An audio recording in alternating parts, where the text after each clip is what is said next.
Hello, welcome. This is week 3 science, and we're going to look at the issues around energy consumption. So one of the things that we know is that we are walking around with an absolute world of energy sitting on our hips or around our tummies, depending on where you actually hold your weight. And we want to examine today some of the science around actually how we consume energy, so how energy is being used within the body, and give you the context for what we're doing within the protocol. So within the actual treatment program that you're undertaking, and within the audio, so the subliminal messaging within the audio is addressing the issues around how we are consuming the energy. So the first concept here is that the food that we're eating, so when we're eating and drinking, the food can be broken down into a number of categories. And the first category is the water. So water is the number one component of what we're eating and drinking in any day, without any doubt at all. So water is the number one component. So after water, the next major component is energy. And we take that energy in the form of either carbohydrates, or we take it in the form of fats predominantly. So we can convert even proteins into energy if we need to, but the major way that we take in energy is either as carbohydrates or as fats. Now within your system, having taken this energy into your system, your body treats it as being just available energy, and it's converting it between sugar into fat, back into sugar again, back into fat, continuously. So like these processes are going on inside your body all of the time. So it makes no difference to the energy within your body whether you're actually taking it in as a carbohydrate or whether you're taking it in as a fat. Now that's not to say that there aren't very compelling reasons for particular fat selection or particular carbohydrate selection. All we're talking about here is actually how your body is viewing the food that it's taking in, and indeed what it's doing with it. So you'll all be aware of the arguments around slow release energy, fast release energy, what's happening with your sugar balance within your blood, and all those kinds of things. We're not covering off those issues today.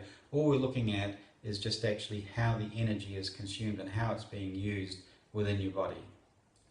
So the actual chemistry of how fat is being turned into sugar and sugar is being turned into fat, and indeed actually how different kinds of sugars are being converted one to the other. Now you'll notice I've just done a quick jump there. Carbohydrates all get turned into sugar. So every carbohydrate that you eat actually gets converted into sugar within your system, and indeed when you eat starchy type of food, by the time it makes its way down into your stomach, which is only a few seconds, it's already a long way down the track towards actually becoming sugar. So this process of carbohydrates turning into sugar is very, very rapid. So we're now really talking about this balance between sugar and fat within your system. So as I mentioned, how sugars are actually turning into fat and back again is a very complex set of chemical processes, and these are occurring continuously. And not only that, but the different types of sugars are being converted one to the other depending on what's actually needed. And at the end of the day, your muscles and your brain, and in fact every cell in your body, needs to actually have the sugar so that it can operate. And this particular type of sugar, and it's because of its natural inherent sort of toxicity, the body only keeps just enough of it available at any time to the cells. So the reverse is obviously true as well. There's a very complex set of biochemical processes going on which actually allow the excess sugars to actually be dumped off as fat, and clearly this is a huge target within the protocol. This, what we're working with. It's not so much actually in terms of this week, the focus of this week, but certainly within the wider protocol. So where is sugar stored? Where is fat stored within your body? The majority of the quick release fat and quick release sugar that's needed within the body is actually stored throughout the tissues, but the biggest storage would actually be in the liver. So the liver does a lot of this horsepower work of actually converting the sugar to fat and fat to sugar, and indeed it actually holds quite a reservoir of both fat and also sugar inside itself. So people often, or in medical situations, people talk about the idea of a fatty liver and that sort of thing. Well, what they're really talking about is that there's far too much fat actually being stored in the liver, and that the liver's not functioning properly. But in a normal healthy person, then the body, the liver is actually storing fat and releasing it, converting it between fat and sugar continuously. So the next major area or major concentration of where this energy gets stored obviously is in the fat. We have a number of different types of fat within the body, and depending on the location, it does have different types of health complications associated with it. So the predominant type of fat that people will hold is subcutaneous fat. So this is fat just sitting underneath the skin, and so it's sitting on top of the muscles, so it's on top of the muscles, but underneath the skin. And this is the predominant major fat storage area within the body. The second major fat storage area of the body is actually within the abdomen. So this is fat which sits all around the viscera, so around all the organs and whatnot within the body. And this particular type of fat does have much greater complications in terms of your health. So what does it take to actually get this fat out of these fat cells? Once the fat's actually gotten stored away inside these fat cells, and the fat cells are a bit like a tank, they can empty out and they can fill back up again at will. Well, there needs to be a demand process actually going on within the body, so there's a demand hormonal sequencing set up so that the fat knows to actually release out of these cells and become available within the blood to be transformed back into the necessary sugar. And of course, once it's actually in this sugar format, then it's going to be available as an readily available energy to the cells. So this energy then needs to be converted into the format which can actually be utilized within the cells, and this process is called the ATP cycle. And ATP is a chemical, so it's well down the track now from being a sugar, it's now into the ATP form, and ATP provides the actual energy for the cells to do whatever it's doing. So within the cells there's all kinds of work going on. There's chemicals being moved around, there's the replication, there's the cell division, the rebuilding of cells, the englobing of problems within the cells. There's all kinds of work going on. There's just a huge amount of work going on, and all of that requires this ATP energy to enable it to be occurring. There are specialist cells like the nerve cells within your body, and I mentioned already that the two major areas where the body is actually using up this energy.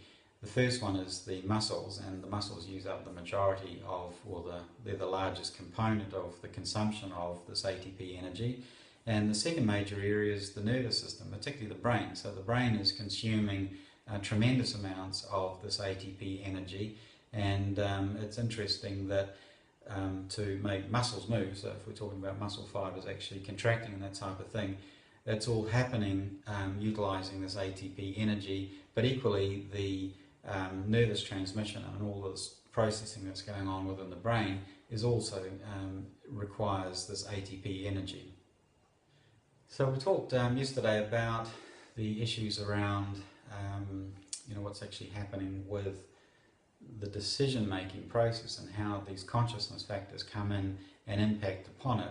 But what I'm clearly talking about here today are the absolute scientific fact that the body just looks at all of this food that you're eating as being a source of energy. Sure, it's also looking at the vitamins and minerals and proteins that you can't make yourself. But by and large, it's water and energy in terms of what you're actually eating. The body actually can manufacture many of the proteins that it needs. There's only certain proteins that it can't, and of course you're looking to your diet to actually be providing those particular proteins and particular vitamins, particular minerals and so on, which the body is incapable of either recycling itself or manufacturing. However, the clear message today is that that there is this complete interplay going on between sugar and fat within your body, and if it's an open and busy process, in other words, there's no barriers, there's no difficulties with the release of the fat into the bloodstream again so that it can be utilized as energy, then there is an abundance of energy available. So when you become hungry and you're sitting there and you've got this massive reserve of energy sitting on your tummy or on your hips or whatever it is, and yet you're still feeling as though you've got absolutely no energy, what's happening is that the body's choosing not to actually release this, and it's all of the chemical processes around the signaling that tell the cells to actually let go of the energy that's at fault. And clearly these are huge targets for what we're doing here in the treatment. Okay then, well look, thanks very much for watching this video on the science of energy consumption. I hope that gives you a bit of context for what we're actually doing within the program. If you have any questions, please post them up on the Facebook group, and I'm more than happy to go and explore them with you. So thank you very much.